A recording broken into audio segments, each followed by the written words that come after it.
গোটা দুনিয়াটাও যদি গুনাহ করে ভরে ফেলো, 50-70 বছর পর্যন্ত গুনাহ করেছো, আমার দরজায় এসে যদি একবার চোখের পানি ছেড়ে বলো ইয়া রব্বি গফিরলি, ও রব তুমি আমাকে দয়া করে মাফ করে দাও, তোর গুনার পাহাড় তৈরি করতে লাগছে 50 বছর, আর আমি আল্লাহ রহমতের দরজা দিয়া ক্ষমা করতে একটা সেকেন্ডও লাগবে না।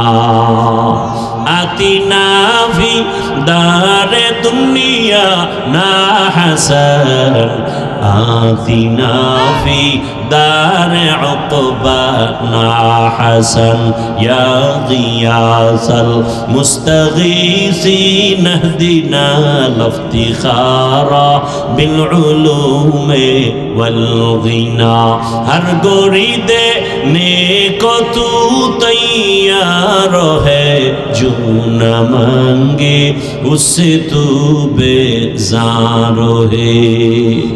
আল্লাহ বলেন আমি মানুষ বানাবার একমাত্র কারণ ইবাদত। ইবাদত মানে কি? তসবিহ হাতে নাও, পাগড়ি নিয়ে মসজিদে গিয়া নামাজ পড়ো, তেলাওয়াত করো, জিকির করো, ইবাদত শেষ? না না, ভালো করে বুঝো, মানুষ তোমার জীবনের প্রতিটি মুহূর্তে আল্লাহর হুকুমকে মেনে চলার নাম ইবাদত। তুমি বাথরুমে যাও, তুমি দোকান চালাও, ব্যবসা করো, চাকরি করো, ঘুমাও, খানা খাও, সব সেক্টরে আল্লাহর হুকুম মানো, এর নাম ইবাদত। ইবাদত কেন করবা? একমাত্র কারণ আল্লাহর সাথে হবে আমার মুলাকাত, বিনিময়ে পুরস্কার পেয়ে যাব আল্লাহর দেয়া জান্নাত। ইবাদত কোন নিয়মে করব? নিয়ম ছাড়া অফিস আদালত চলে না, কোনো প্রতিষ্ঠান চলে না। ইবাদত এক নিয়মে চলবে, রহমাতুল লিল আলামিনের আদর্শ অনুযায়ী। দুনিয়াতে আর কারো আদর্শ মানা যাবে না। যাবে? আরে যাবে কেমনে? দুনিয়ার সব আদর্শ হলো নাপাক, একমাত্র রহমতের নবীর আদর্শই হলো পাক। রহমতের নবীর আদর্শ পাক কেন? রহমতের নবী জীবনে ভুলেও কোনোদিন মিথ্যা কথা বলেননি, কাউকে একটা গালি দেন নাই, হাজারো গালি শুনছেন, একটা গালির জবাব পর্যন্ত দেন নাই। কেমন রহমতের নবী! মক্কা নগরীর নাপাক মানুষগুলোকে পবিত্র বানায় দিলেন, এতটা পবিত্র হয়ে গেল মক্কার মানুষ, আল্লাহ তাআলা জান্নাতের সুসংবাদ পাঠায় দিলেন জিবরাইলের মাধ্যমে। রহমতের নবীর আদর্শ ১৫০০ বছর পরেও আজ আমরা চোখের সামনে দেখতেছি। রাত্র ১২টা-১টা পর্যন্ত শীতের মধ্যে আমি আশ্চর্য হয়ে গেলাম। আমার প্রিয় ভাই হাবিব জিজ্ঞাসা করতে চেয়েছিলাম, এই শীতের মধ্যে তুমি উপরে কাপড় দাও নাই কেন? আমি একা একা ভাবলাম, এরপরও মানুষ সব দাঁড়ানো, কেউ বসা, বসার বিছানাটাও সুন্দর না, খানারও চিন্তা নাই, কারো মধ্যে ঘুমেরও কোনো পেরেশানি নাই, কোনো পেরেশানি নাই। কেউ বসা আছে নর্মাল বিছানায়। আজকে যদি বনশ্রীর এলাকার কোনো টাকাওয়ালা এতগুলো মানুষ কোনো মাঠে দুনিয়ার লাইনে জমা করতে চাইতো, এই মানুষগুলোকে বসার জন্য ভিআইপি চেয়ার দেওয়া লাগতো, উপরে কাপড় দেওয়া লাগতো, আসা যাওয়ার ভাড়া দেওয়া লাগতো, ফাঁকে ফাঁকে নাস্তা দেওয়া লাগতো, যদি প্যাকেট কম পড়ে যাইতো চেয়ারের বাড়িও খাইতো। আবার এই মানুষগুলোকে নিয়ন্ত্রণের জন্য কত পুলিশ, র্যাব, প্রশাসন লাগতো। কথা ঠিক নেই? আপনারা যারা এই ঠান্ডার ভেতরে বসে আছেন, আরশে আজিমের মালিক তাকায় দেখতেছেন, এরকম একটা মজলিস আরশে আজিমে ফেরেশতা নিয়ে আল্লাহ মিলা রাখছেন। আর আল্লাহ ঘোষণা করেছেন এই মাঠে যেই মুসলমান মুমিন বসে আছে, আল্লাহ বলেন ফেরেশতারা সাক্ষী থাক, এদের জীবনের সব গুনাহগুলো মাফ করে দিল। আপনারা এখানে আসছেন, আপনাদের ভাড়া দেয়া হবে, কথা বলেন, নাস্তা দুই একবার দিছে, মোনাজাতের পরে দেওয়া হবে না। এতগুলো মানুষের জন্য ভিআইপি কোনো নাস্তাও নাই, বসার ব্যবস্থাও নাই। নিয়ন্ত্রণের জন্য পুলিশ আছে কয় প্লাটুন, র্যাব আর্মি আছে, কিচ্ছু নাই, এরপরও চুপচাপ। সবাই নীরবে বসে আছে, এমনকি মোবাইলটা পর্যন্ত বন্ধ করে রাখছে, কেউ কল দিলেও রিসিভ করবে না। তাহলে এতগুলো পুলিশ দিয়েও বাইরের প্যান্ডেল ঠিক রাখা যায় না দুনিয়ার লাইনে, আর এই সুন্দর প্যান্ডেল ঠান্ডার মধ্যে একটা পুলিশ নাই, নিয়ন্ত্রণ নাই, এরপর সব চুপচাপ বসে আছে। এটা কেমনে সম্ভব? ইসলাম মানলেই সম্ভব। নগদ দেখায় দিলাম, এর নাম ইসলাম। এর নাম কি? আপনি ইসলামের লাইনে থাকেন বা না থাকেন, তবে কথাটা অন্তরে রাখবেন, পারলে লিখে রাখবেন। কিয়ামত পর্যন্ত কোনো তন্ত্র মন্ত্র আদর্শ দিয়ে শান্তি হবে না। শান্তির একমাত্র ঠিকানার নাম ইসলাম।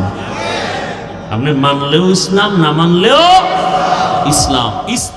ونشهد أن لا إله إلا الله وحده لا شريك له لا ضد له ولا ند له ولا مثل له ونشهد أن سيدنا وسندنا وحبيبنا وحبيب ربنا وطبيبنا وطبيب قلوبنا ومولانا محمدا عبده ورسوله اللهم صل على محمد النبي الأمي وعلى آله وسلم تسليما وبعد فأعوذ بالله من الشيطان الرجيم بسم الله الرحمن الرحيم وما خلقت الجن والإنس إلا ليعبدون وقال النبي صلى الله عليه وآله وسلم لا طاعة لمخلوق في معصية الخالق صدق الله مولانا العظيم وصدق رسوله النبي الأمي الكريم ونحن على ذلك من الشاهدين والشاكرين والذاكرين والحمد لله رب العالمين سبحانك لا علم لنا إلا ما علمتنا إنك أنت العليم الحكيم رب اشرح لي صدري ويسر لي أمري واحلل عقدة من لساني يفقه قولي सूरज ने दिया अपनी शुआओं को ये पैगाम सूरज ने दिया अपनी शुआओं को ये पैगाम दुनिया है आज वो चीज़ को भी सुबह को भी शाम दुनिया है आज वो चीज़ को भी सुबह को भी शाम दुनिया में हो दुनिया का तलबगार नहीं हो दुनिया में हो दुनिया का तलबगार नहीं हो बाजार से गुजर हो खरीदार नहीं हो बाजार से गुजर हो खरीदार नहीं हो मकबूल है शाद है काबिल तो बहुत है मकबूल है शाद है काबिल तो बहुत है आईना के मानिंदे तू नहीं दिल तो बहुत है आईना के मानिंदे तू नहीं दिल तो बहुत है আল মাদ্রাসাতুন নুরুল কোরআন ঢাকা কর্তৃক আয়োজিত বার্ষিক ওয়াজ মাহফিল 17 জানুয়ারি 2026 মহতি এ মাহফিলে উপস্থিত মোহতারাম সম্মানিত সভাপতি প্রধান অতিথি বিশেষ অতিথি বৃন্দ হযরত উলামায়ে কেরাম অত্র অঞ্চলের বিভিন্ন স্থান থেকে আগত আল্লাহ পাকের আশিকিন জাকিরিন শাকিরিন মুহিব্বিন মুরব্বিয়ান আযম কলিজার টুকরা আমার সমবয়সী যুবক বন্ধুগণ, স্নেহের ছোট ভাই, পর্দার আড়ালে মা বোনেরা, আল্লাহ পাকের দরবারে শুকর যে আল্লাহ আমাদেরকে সুস্থ রেখেছেন, আলহামদুলিল্লাহ। জীবনের এক অমূল্য সম্পদ আমাদের সুস্থতা। টাকা পয়সা বাড়ি গাড়ি অনেক কিছু আছে, কিন্তু যদি অসুস্থই থেকে যায় এ জীবনের কোনো দাম। টাকা পয়সা বাড়ি গাড়ি তেমন নাই, যদি আল্লাহ আমাদেরকে সুস্থতার নেয়ামত দান করেন, এর থেকে সুখের জীবন আর হতে পারে? আল্লাহ আমাদেরকে এই সুস্থতাকে দায়েমান কবুল করেন। এখনো যারা অসুস্থ, ঘরে বিছানায়, হসপিটাল, আল্লাহ সকলকেই পূর্ণ সুস্থতার নেয়ামত দান করেন। হাজারো লাখো মানুষের ভেতর থেকে বাছাই করে পৃথিবীর শ্রেষ্ঠ মজলিস, উলামায়ে আহলে হকের মজলিস, গুনাহ মাফের মজলিস, তওবা কবুলের মজলিস আল্লাহ আমাদেরকে কবুল করেছেন। আর একবার শুকর আদায় করি, আলহামদুলিল্লাহ।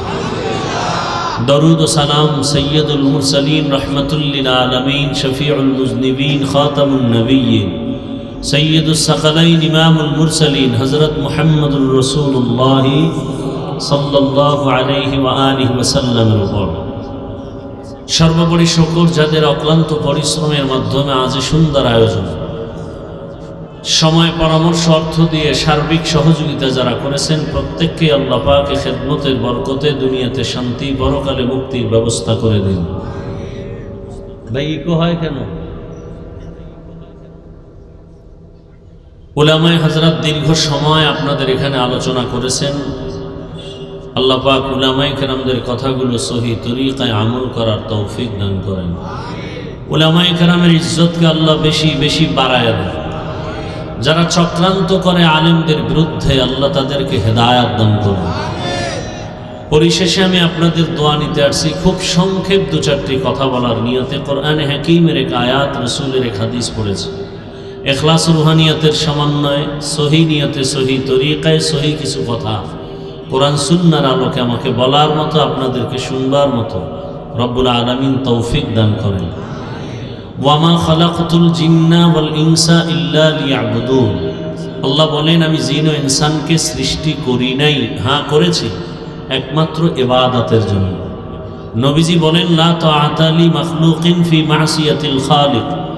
আল্লাহকে অসন্তুষ্ট করে পৃথিবীর ভিন্ন কারো হুকুম মানা হারাম। আয়াত হাদিসের তর্জমা শেষ। হাদিসের উপরে 2-4 মিনিট একটু খেয়াল করি। নবীজি বললেন, আল্লাহকে অসন্তুষ্ট করে পৃথিবীর অন্যের হুকুম মানা হারাম।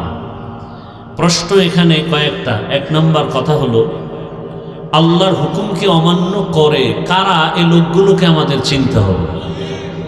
দ্বিতীয়ত, আল্লাহর হুকুমকে অমান্য করে অন্যের হুকুম মানে সে অন্য কারা, তাদেরকেও চিনতে হবে।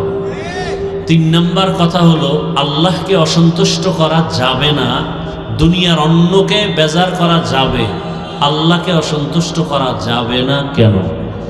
এই 3 কথার জবাব দেওয়ার চেষ্টা করব। এরপরে সুযোগ থাকলে আয়াতের উপরে কিছু কথা বলব ইনশাআল্লাহ।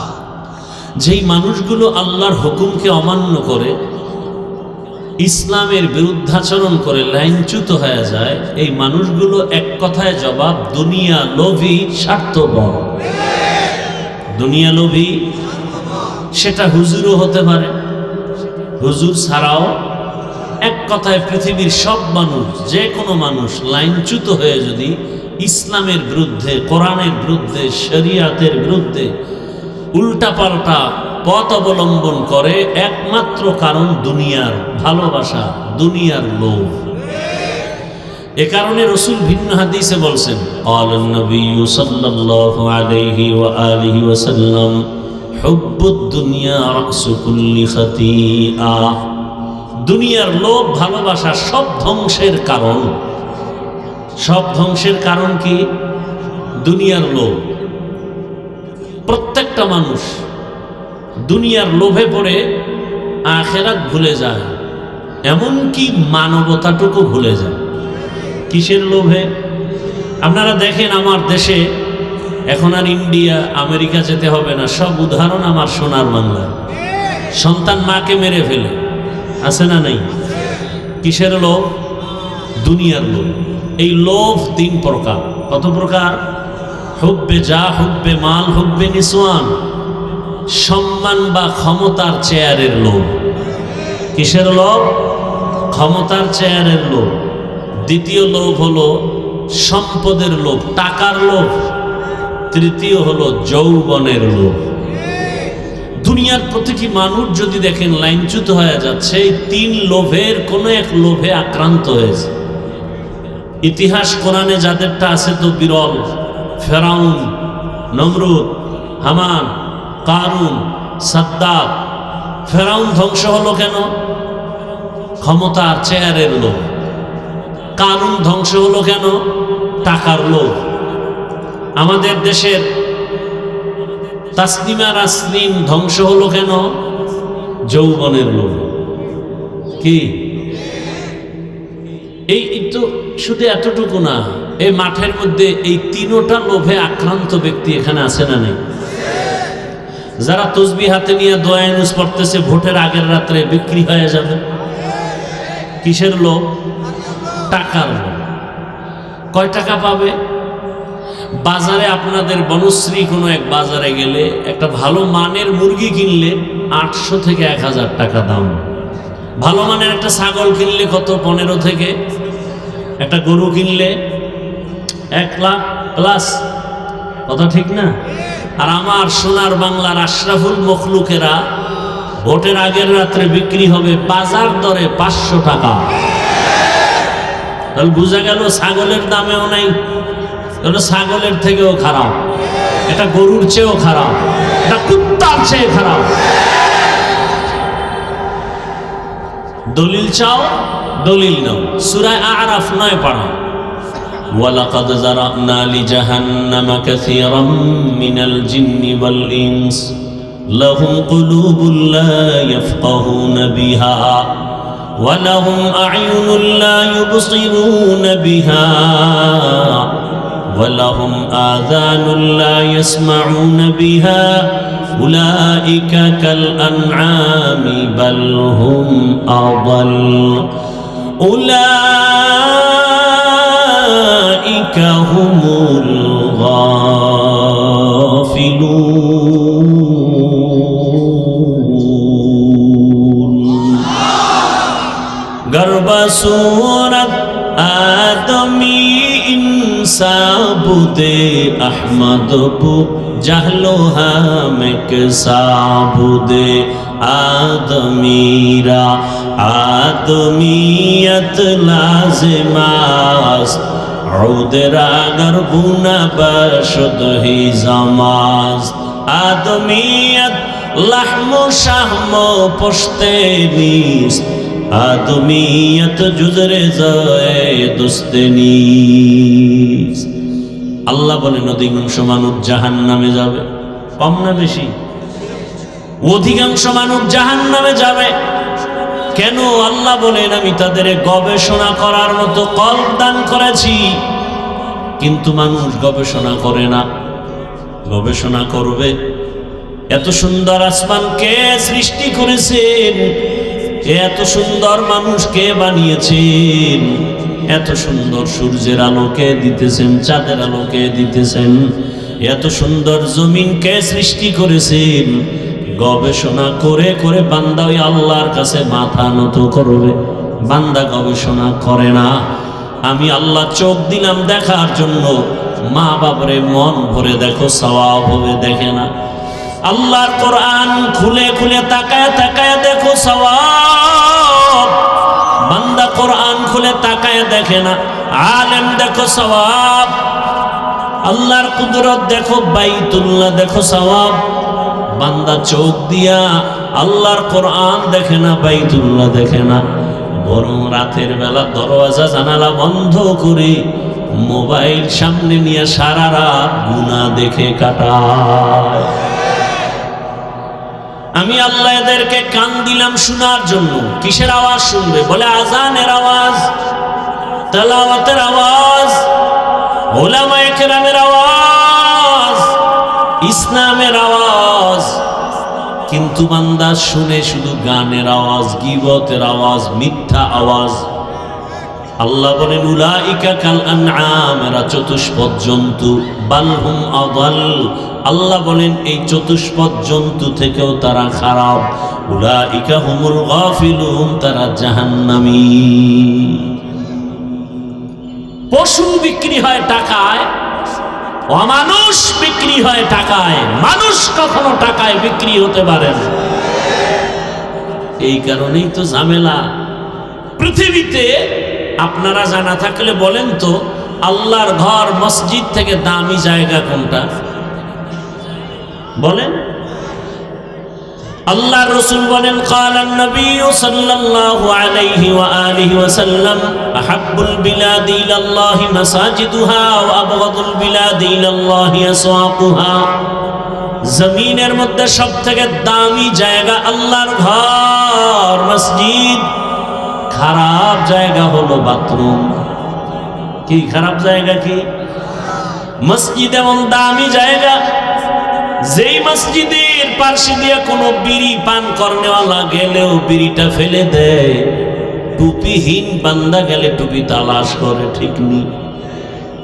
তাহলে এত সুন্দর দামি জায়গা মসজিদ, সেই দামি জায়গার সদস্য একটা সুদখোর হলো কিভাবে?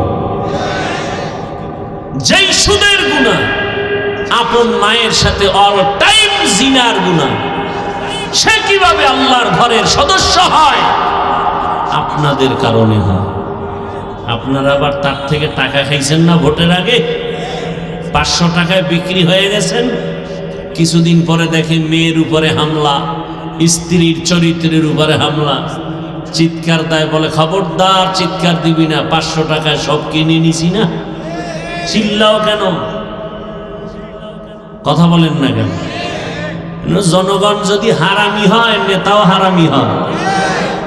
আপনারা চেয়ারম্যান থেকে, এমপির প্রার্থীর থেকে ভোটের আগে খান, তো সে দিতে দিতে নাই, বলে বউ বিক্রি করে দে। কত পরে আমি কি করবো? আমাকে বরাদ্দ যা আসবে পরে তুমি খাবা। তো এবার চেয়ারে বসে এমপি খায়, চেয়ারম্যান খায়, মেম্বার খায়। ওদের গালি দেওয়ার আগে নিজেকে গালি দাও, কারণ ওরা আগে খাইছে না, জনগণ আগে খাইলো। জনগণ আগে খাইয়া ওদেরকে শিখাইলো তোমরাও খাইও। আমালুকুম উম্মালুকুম, জনগণ যেই চরিত্রের হবে ওদের নেতারাও সেই চরিত্রের হবে। এজন্য আপনাদের চরিত্র পরিবর্তন করতে হবে। যুবক, তোমাদের জীবনকে পরিবর্তনের এক বার্তা দিয়ে রক্তের ফোঁটা জমিনে ফেলে চলে গেল, গোটা দুনিয়াকে আলোড়িত করে গেল, আর বলে গেল টাকায় পশু বিক্রি হয়, অমানুষ বিক্রি হয়, আমি হাদি টাকায় বিক্রি হয়নি। আর তুমি 500 টাকার জন্য পাগল হয়ে গেছো। ওই ছেলেটা রাস্তা দিয়ে হাঁটে, মানুষ ইচ্ছে করে এসে টাকা দেয়। কি যুবকরা দেখো নাই? 50,000 টাকার বান্ডিল, মরণের পরে অ্যাকাউন্ট চেক করা হলো কোটি কোটি টাকা। তোমরা বলো ফেসবুকের গোলামি তোমরা করো, বলো দেখো নাই? ও কোনোদিন কি লাইভে এসে বলছিল আমাকে টাকা দাও? কথা বলো যুবক বাবারা। তাহলে তোমার চরিত্র এত নষ্ট কেন?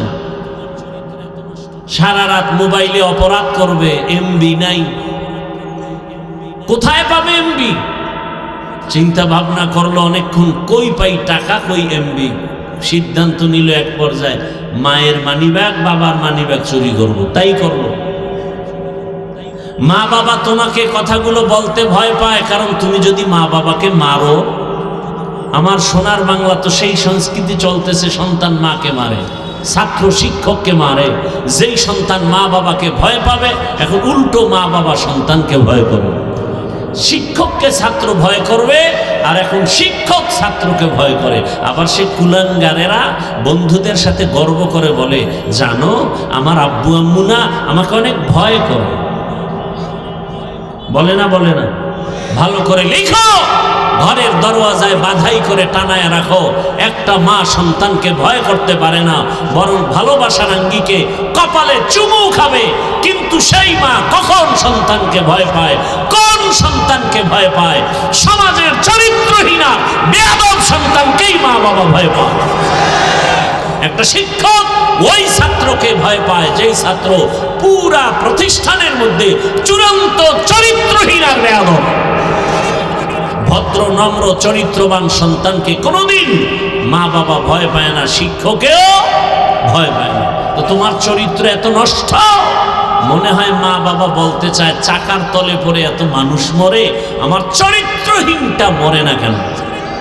তোমার কারণে মা বাপ লজ্জায় মুখ দেখাতে পারে না সমাজে মানুষের কাছে। তোমার চরিত্র এত দুর্বল কেন? অনুরোধ করি, এখনো সময় আছে, ঘুরে দাঁড়াও, মোবাইলটা ফেলে দাও, নতুন করে দাঁড়িয়ে যাও, ডাক্তার হও, ইঞ্জিনিয়ার হও, প্রফেসর হও, তবে বেয়াদব হইও না। তোমার জীবন আরো সুন্দর হবে। এক ব্যক্তি homeopathic doctor, এমবিবি homeopathic doctor Zakir Naik, সারা দুনিয়ার মানুষ তাকে চিনে না। হ্যাঁ, এমবিবিএস ডাক্তার, দুনিয়ার সবাই চিনে। টাকার গরমে, ক্ষমতার গরমে, হ্যাঁ, বরং সুন্দর চরিত্র আর নৈতিক আদর্শের কারণে। তুমি কবি নজরুলের গুণগান গাও, তোমার মতো সারা রাত মোবাইলে অপরাধ করলে কবি নজরুলের ইতিহাস রচিত হতো না। মানুষের জীবনের অমূল্য সম্পদ হলো চরিত্র। এজন্য বলি যুবক, তোমার লাইনে জীবনে আলিফ বা তাও মাদ্রাসায় গিয়া পড়ে নাই, জেনারেল লাইনে পড়ুয়া যুবক স্কুল কলেজে পড়ে, নামাজ পড়ে, দাড়িওয়ালা নাই। তুমি নিজেকে প্রশ্ন করো, তুমি পারো না কেন? তোমার মতো জেনারেল লাইনের মানুষ, doctor, professor, engineer, OC, DC, SP, 5 ওয়াক্ত নামাজি আছে না নাই? আমি এখানে বলবো না তুমি তাবলিগে গেলা না কেন জাহান্নামে যাইবা, পীরের কাছে গেলা না কেন জাহান্নামে যাইবা। আমি ওই কথার বয়ান করতে আসি নাই, আমি আসছি তুমি জেনারেল লাইনে থেকে ডাক্তার হও, তবে সর্বোচ্চ সম্মানের জীবন তুমি ধারণ করো। কারণ আমার দেশে আলেম ওলামা পীর মাশায়েখের অভাব নাই, আলহামদুলিল্লাহ। আমার দেশে আদর্শ ডাক্তারের অভাব, আদর্শবান ইঞ্জিনিয়ারের অভাব, আদর্শবান প্রফেসরের অভাব, ওসি, ডিসি, এসপির অভাব।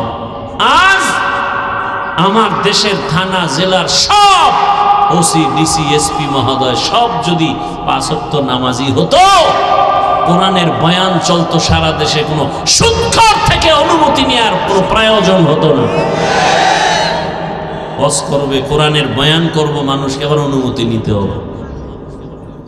এজন্য আমাদের হাতের কামাই গুনাহের কারণে আমরা বিপাকে পড়ে আছি। সব কিছুর মূলে কি? দুনিয়ার লোভ, যৌবনের লোভে, ক্ষমতার লোভে, টাকার লোভে কথার ব্যালেন্স হারিয়ে ফেলে। সকালে এক কথা, বিকালে আর এক কথা। কথা ঠিক না? আল্লাহ হেদায়াত দান করুন। এজন্য রাসূল বলেন, আল্লাহকে অসন্তুষ্ট করা যাবে, দুনিয়ার সব অসন্তুষ্ট হয় হোক কেন? দুনিয়ার সব স্বার্থপর, কেউ আপন না, একমাত্র আপনকে। কেমন আপন তিনি? আমার আল্লাহ কেমন আপন? দুনিয়ার মা বাবা, দুনিয়ার ভাই বোন, আমার আপনজন এত সুন্দর আমার উপকার করে নাই। দয়াময় রব্বুল আলামিন যে উপকার আমার আপনার করলেন, কেমন রহমতের দয়ার নজর দিয়ে আল্লাহ আমাকে বড় বানাইলেন। দুনিয়ার মানুষ এতটা স্বার্থপর, মানুষকে দেয় না, দেয় না, দেয় না, যতটুকু দেয় তাও খোটা দেয়। আবার স্বার্থে আঘাত লাগলে এমনকি দল থেকে নাম কাটে না, কল্লা পর্যন্ত কেটে দেয়। আর আমার আল্লাহ যদি স্বার্থপর হইতেন, আল্লাহর দেয়া জমিনে বসবাস করে আমরা আল্লাহর দেয়া পানি, আল্লাহর দেয়া সূর্যের আলো, চাঁদের আলো, পানি বাতাস, জমিনের ফসল, গাছের ফল, সব নিয়ামত ভোগ করার পর যেই পরিমাণ গুনাহ করি আমরা, মানুষ বলে হাফিজুর রহমান অনেক ভালো, আল্লাহ বলেন আমি জানি তুমি সারা রাত মোবাইলে গুনাহ করো, আমি আল্লাহ জানি গুনার কারণে তোমার হাত না পাক, তোমার চোখ না পাক, জিহ্বা না পাক। অন্তর নাপাক। আমি আল্লাহ তোমার এত নেয়ামত দেওয়ার পরেও যে তুমি আমার সাথে গাদ্দারি করো, আমি আল্লাহ স্বার্থপর যদি হইতাম পানি বন্ধ করে দিতাম, বাতাস বন্ধ করে দিতাম। আমি আল্লাহ কিছুই বন্ধ করি নাই, বরং আমি আল্লাহ তোমাকে মায়া রহমতের দরজা দিয়া ডাকতেছি, আসো। ফজরের নামাজে ডাক দেওয়াইলাম, মুয়াজ্জিন ডাক দাও, তুমি ফজরের হাজিরায় দাও নাই। আমি আল্লাহ আবার বেজার না হইয়া জোহরে ডাক দেয়ালাম, মুয়াজ্জিন ডাকে, আসো, হাইয়া আলাল ফালাহ। জোহরের হাজিরায় তুমি যাও নাই রে গোলাম। আসরে আবার ডাক দেয়া হলো, তুমি যাও নাই। মাগরিবে আবার ডাক দেয়া হলো, যাও নাই। আল্লাহ বলেন আমি রাগ করি নাই। আবার এশার নামাজে ডাক দেয়া হলো, তুমি যাও নাই। তোমার ব্যবসা বন্ধ করতে বলি নাই, চাকরি বন্ধ করতে বলি নাই, লেখাপড়া বন্ধ করতে বলি নাই, সব ঠিক রেখে 5 বেলার হাজিরা দেও। বান্দা তুমি যাও নাই। আমি আল্লাহ তোমার উপরে রাগ না, বরং তুমি আমার হাজিরায় না গিয়া আরো কত বাজে মন্তব্য করে চলো। নিজেও নামাজ পড়ো না, নামাজ পড়নেওয়ালাকেও পছন্দ করো না, নিজেও দাড়ি রাখো না, দাড়িওয়ালাদেরকেও পছন্দ করো না, নিজেও পর্দা করো না, যারা পর্দা করে তাদেরকেও পছন্দ করো না, নিজে হালাল পথে চলো না, যারা হালাল পথে চলে তাদেরকেও পছন্দ করো না। আল্লাহ বলেন আমি রাগ না, বেজার না, বরং রহমতের দরজা খুলে রেখেছি। 5 বেলার হাজিরায় যখন তোমাকে পাই নাই, এবার আমি আল্লাহ নিজে তোমাকে ডাকার জন্য রেডি হয়ে গেল। অতি গভীর হয় রজনী যখন,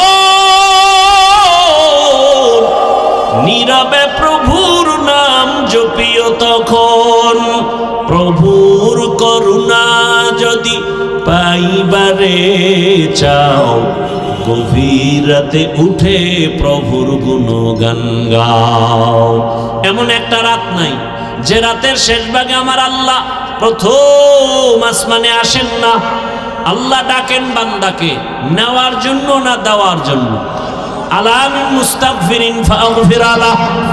ও বান্দা, গুনাহ করেছো, পাহাড় পরিমাণ গুনাহ করেছো, এর থেকে আমার রহমত আরো বড়। গোটা দুনিয়াটাও যদি গুনাহ করে ভরে ফেলো, 50-70 বছর পর্যন্ত গুনাহ করেছো, আমার দরজায় এসে যদি একবার চোখের পানি ছেড়ে বলো ইয়া রব্বি গফিরলি, ও রব তুমি আমাকে দয়া করে মাফ করে দাও, তোর গুনার পাহাড় তৈরি করতে লাগছে 50 বছর, আর আমি আল্লাহ রহমতের দরজা দিয়া ক্ষমা করতে একটা সেকেন্ডও লাগবে না। আতিনা ফি দারে দুনিয়া না হাসান, আতিনা ফি দারে উকবা না হাসান, ইয়া গিয়াসাল মুস্তাগীসিন ইহদিনা লিফতিখারা বিল উলুমে ওয়াল গিনা। হর গরিদে নেকো তু তৈয়ার হ্যায়, जो न मांगे उससे तू बेजार है। আল্লাহ বলেন আমি মানুষ বানাবার একমাত্র কারণ ইবাদত। ইবাদত মানে কি? তসবিহ হাতে নাও, পাগড়ি নিয়ে মসজিদে গিয়া নামাজ পড়ো, তেলাওয়াত করো, জিকির করো, ইবাদত শেষ? না না, ভালো করে বুঝো। মানুষ তোমার জীবনের প্রতিটি মুহূর্তে আল্লাহর হুকুমকে মেনে চলার নাম ইবাদত।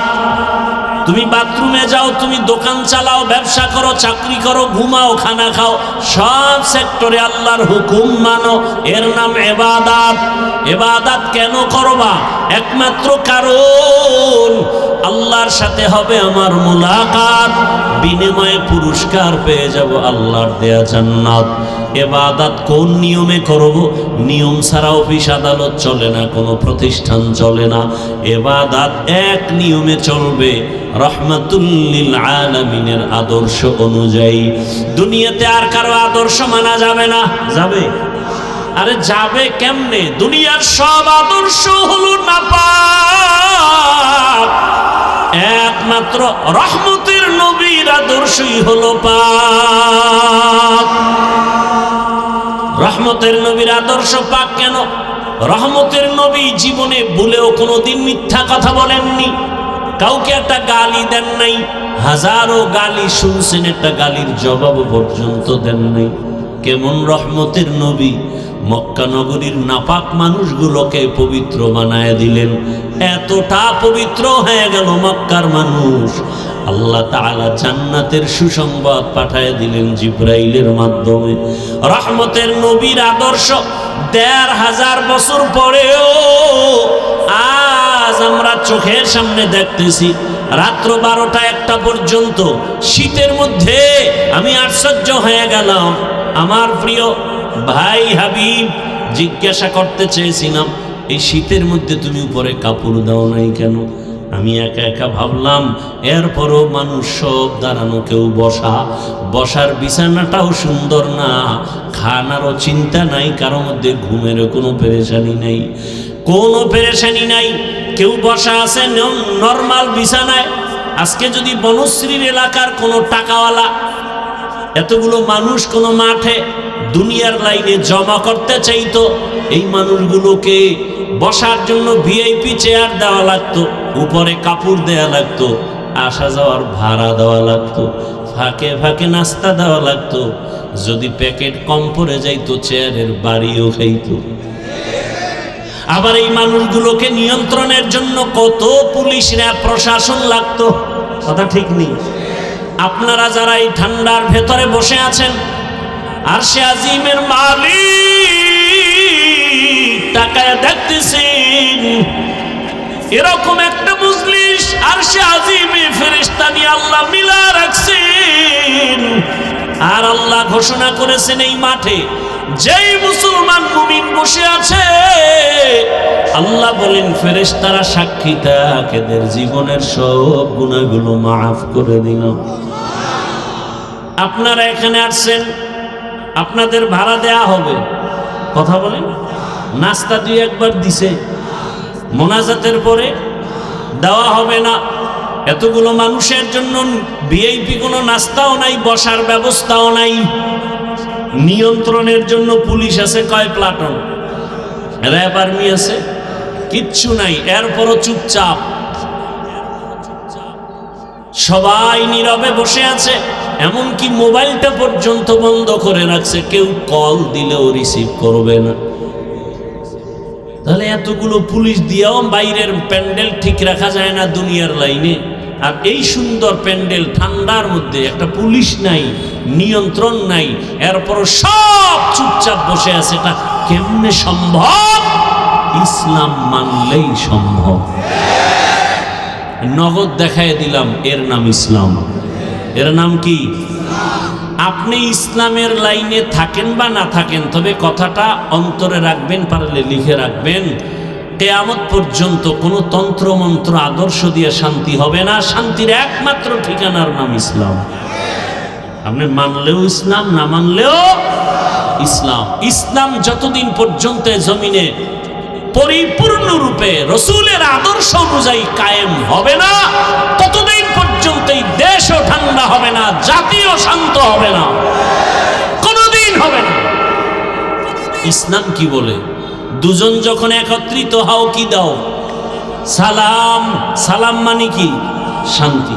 ইসলাম শান্তি শুরু করে দিল। আসসালামু আলাইকুম, সে আবার আমাকে বলে ওয়ালাইকুম আসসালাম। ইসলাম বলে বড়রা ছোটকে মায়ার নজরে দেখো, ছোটরা বড়দেরকে সম্মানের নজরে দেখো। ইসলাম অনুযায়ী সব বড়রা ছোটদেরকে যদি মোহাব্বতের নজরে দেখে, কোনোদিন বড়রা ছোটদের উপরে জুলুম করবে না। আর ছোটরা যদি বড়দেরকে সম্মানের নজরে দেখে, কোনোদিন বেয়াদবি করবে না। ইসলাম বলে কর্মচারী কাজ করে, ঘাম ঝরার আগে বেতন দিয়ে দাও। যদি সব মালিকরা শ্রমিকদের বেতন টাইম আগে দিয়ে দেয়, কোনোদিন শ্রমিক কাজে ফাঁকি দিবে না। আর বেতন না দিলে বয়ে বয়ে মোবাইল চালাবে, ডিউটি ঠিক মতো করবে না। সব একটা একটা বিশ্লেষণ দিলে ইসলাম ছাড়া শান্তির কোনো পথ নাই। অর্থনীতি একমাত্র শান্তির অর্থনীতি ইসলামী অর্থনীতি, শান্তির রাষ্ট্রনীতি ইসলামী রাষ্ট্রনীতি, শান্তির একমাত্র পরিবার নীতি ইসলামী পরিবার নীতি। ইসলামে নাই এমন কোন কল্যাণমুখী কর্মসূচি হতে পারে? আমরা বুঝি না, আলোচনা নাই। এজন্য অনেকে বলে হুজুর কোরআন হাদিসের বয়ান কইরেন, তার মানে কি রাজনীতির কথা বলবেন না? তো রাষ্ট্রনীতি নাই এমন দুর্বল কোরআনকে আল্লাহ দিছেন, আপনি বুঝেন না, এটা আপনার বুঝের দুর্বলতা। কোরআন কমপ্লিট এবং পাওয়ারফুল, পারফেক্ট। আমরা আলোচনা নাই। অর্থনীতি নিয়ে আলোচনা করলে আমরা করি না, মানুষ বুঝে না। দুনিয়ার সব অর্থনীতি মানুষকে অকল্যাণমুখী করে, একমাত্র নির্ভেজাল সর্বোচ্চ সম্মানের কল্যাণমুখী অর্থনীতি ইসলামী অর্থনীতি। আলোচনা নাই। আল্লাহ হেদায়াতের দৌলত দান করেন। আল্লাহ বলেন, আমি আল্লাহ এতটা মায়া করে নিঃস্বার্থভাবে গভীর রজনীতে ডাকে আসো, জীবনের সব গুনাহ ক্ষমা করার জন্য তো আমি আছি, আমার কাছে ক্ষমা চাও। উল্টা পাল্টা পথে চলিয়া কই নমরুদ, কই সাদ্দাত, কই ফেরাউন, কই হামান, কই কারুন, কই আবু জাহাল। এরে ভাই, চোখের সামনে তাকায় দেখেন, আমরা যারা রসুলের আদর্শ নিয়ে এখনো চলি, আলহামদুলিল্লাহ, আমাদের মতো এখনো কেউ সম্মানে নাই, শান্তিতে নাই। চেয়ারম্যানের চেয়ারের মেয়াদ শেষ, এমপি সাহেবের মেয়াদ শেষ, আর আমাদের চেয়ারের কোনো মেয়াদই নেই। আছে কোনো মেয়াদ? আরে ভাই, আপনি তো দল কইরা এবার নেতারে যখন চেয়ারে বসায় দেন, এবার দেখা করতে গেলে কত সিরিয়াল, হ্যাঁ? আর আমরা কোনো দল বুঝি না। আল্লাহর দ্বীনের উপরে রসুলের আদর্শ নিয়ে চলার কারণে কে কোন দলের লোক জানা নাই। এমপি সাহেব দেখলেই কয় হুজুর নাম শুনছি, দেখা হলো, দোয়া করবেন। টাকা দিয়ে কিনা যায়। টাকা দিয়ে সম্মান কিনলে প্রথমে পায় ফুলের মালা, ফাইনালে পায় জুতার মালা। আর আল্লাহর দেয়া সম্মান দুনিয়াতেও বাদশা, আখিরাতেও বাদশা। ওমা খালাকতুল জিন্না ওয়াল ইনসা ইল্লা লিয়াবুদুন। আল্লাহর ইবাদতের জন্য আল্লাহ পাঠাইছেন। ইবাদত হবে নবীর আদর্শ অনুযায়ী। নবীর আদর্শে ব্যবসা করো, বাধা নাই, ইবাদত। নবীর আদর্শ মেনে চাকরি করো, বাধা নাই, ইবাদত। নবীর আদর্শ মেনে ঘুমাও, কোনো বাধা নাই, ইবাদত। নবীর আদর্শ ঠিক রেখে তুমি হাসো, বাধা নাই, ইবাদত। নবীর আদর্শ মেনে কাঁদো, বাধা নাই, ইবাদত। নবীর আদর্শ মেনে তুমি যা করবা সব ইবাদত। এই নবীর আদর্শ পেতে হলে কোরআন হাদিস ধরো, কোরআন হাদিস বুঝতে হলে উলামায়ে আহলে হকের সোহবতে যাও। উলামায়ে আহলে হকের সোহবতে গিয়া ইসলাম বুঝে রসুলের আদর্শ নিয়ে চলো। ব্যবসাও বন্ধ হবে না, চাকরিও বন্ধ হবে না, লেখাপড়াও বন্ধ হবে না, ইজ্জতও কমবে না। ও আমার কলিজার যুবক, এখনো সময় আছে, তওবা করো। মনটাকে বুঝাও যে তোমার মতো যুবক যদি জেনারেল লাইনে থাকিয়া দিনের পথে চলে, স্কুলে পড়ে, কলেজে পড়ে, নামাজ ছাড়ে না, ব্যবসা করে, চাকরি করে, নামাজ আদায় করে, শ্রমিকের কাজ করে, নামাজ আদায় করে, তুমি কেন পারবা না? পর্দার আড়ালের আম্মা জানেরা, বোনেরা, আপনার মতো কত মা, কত বোন এই এলাকায় এখনো আছে, নামাজ পড়ে, পর্দা করে, স্বামীর মাল হেফাজত করে। আপনারা কেন পারবেন না? মার্কেটে মার্কেটে ঘুরবেন কতদিন? একটু কি চিন্তা করেন না আপনার ভবিষ্যৎ সন্তানগুলোর ভবিষ্যৎ নিয়ে? কি ভাবেন না যদি ভালো আদর্শ সন্তানকে দিয়া যেতে পারেন, সন্তান এক সময় গর্ব করে বলবে আমার আম্মু কত ভালো, আজান হলে নামাজে দাঁড়ায় যেত, বেগানার দিকে দৌড়ায় নাই, মোবাইলে গুনাহ করে নাই, মার্কেটে মার্কেটে ঘুরে নাই, কোরআন তেলাওয়াত করত। আর আমাকে প্রায় সময় বলতো বাবা মিথ্যা বলবা না, কারো ক্ষতি করবা না। বাবার আদর্শ সুন্দর, কোনোদিন মায়ের সাথে খারাপ আচরণ করে নাই, বেগানার পেছনে দৌড়ায় নাই। মা বাবা এই সন্তানের দোয়া চলমান থাকবে। আর আল্লাহ না করুন যদি আপনি খারাপ চরিত্র নিয়ে কবরে যান, সন্তান এক সময় ধিক্কার জানাবে, আমি ভালো কেমনে হব? আমার মা বাবার চরিত্র তো ভালো ছিল না। আমার আম্মু মার্কেটে মার্কেটে ঘুরতো, আমার বাবাও মায়ের খোঁজ খবর রাখতো না, মোবাইল নিয়ে পড়ে থাকতো, নাই নামাজ, নাই তেলাওয়াত। ধিক্কার জানাবে সন্তান মা বাবাকে। অতএব অনুরোধ করে বলি, মা বাবা এখনো সময় আছে, তওবা করেন। আল্লাহকে বলেন, হে মালিক জীবনে কত গুনাহ করেছি, আর করব না। নামাজ ছাড়বো না, বেপরদায় চলবো না, নবীর আদর্শ মেনে চলবো, সন্তানটাকে আদর্শ সন্তান হিসেবে গড়ব। যুবক বাবারা, বৃদ্ধ বাবাজিরা, এখনো সময় আছে, যুবক তওবা করো। আর নামাজ ছাড়বা না, দাড়ি কাটবা না, বেপরদায় চলবা না। উলামায়ে কেরামের পরামর্শ, মা বাবার দোয়া, শিক্ষকের দোয়া নিয়া নবীর আদর্শ মেনে চলবা। তওবা করার মতো যদি অন্তর তৈরি হয়, মুনাফিকি যদি না থাকে, খাঁটি তওবার নিয়তে দুটো হাত আল্লাহকে দেখায়া দেই। আয় আল্লাহ, হাতগুলো কবুল করে নেন, তওবা কবুল করে নেন। তওবার উপরে মজবুত হইয়া ইবাদত করার আমাদের তৌফিক দান করেন, আমিন।